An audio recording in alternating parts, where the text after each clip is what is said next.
Trevor, it's Coach Gurney from Rising Star Baseball Camp. This is video footage of you hitting on July 12, 2016. And I've got you paired up with Bryce Harper of the Washington Nationals. And we're going to take a look at your mechanics to see if there's any adjustments we can make to improve your performance. You both start with your hands by your left ear and do a nice job here of loading without dropping your hands.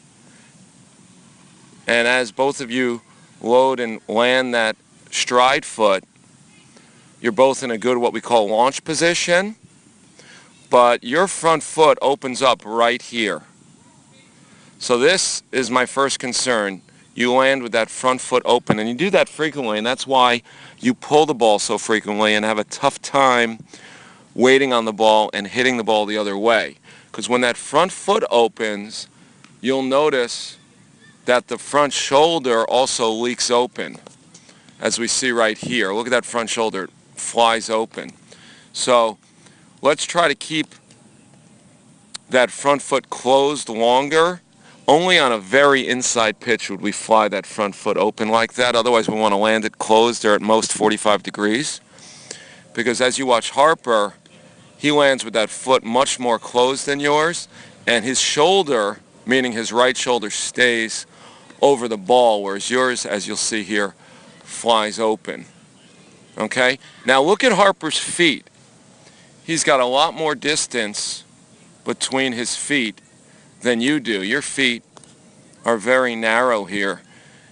Now look at the bend in his back leg. Your back leg could be bent more, and I'm going to recommend that your feet are wider apart. You may want to start with a wider stance, or perhaps have a little bit of a longer stride, which I usually don't recommend.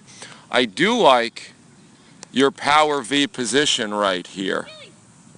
So you have excellent bent arm approach right there.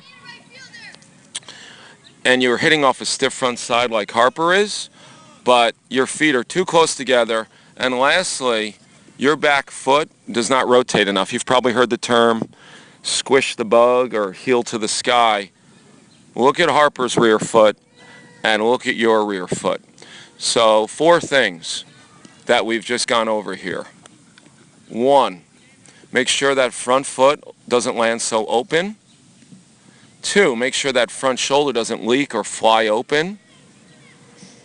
3, make sure as you're going through the swing, you bend that back leg and get your feet further apart. And lastly, make sure that you rotate that back foot, because that's going to galvanize your rear hip. And that rear foot should twist or squish the bug. I'm now going to play your swing in full speed next to Bryce Harper. So I think you've got a very powerful frame. I like the way you've driven the ball, but it's been mostly to the pull side, the right side of the field, and we want to start using the whole field and react better to off-speed pitches, Trevor. So let's take a look here. So keep up the good work, and let's work on these 4 things with your hitting.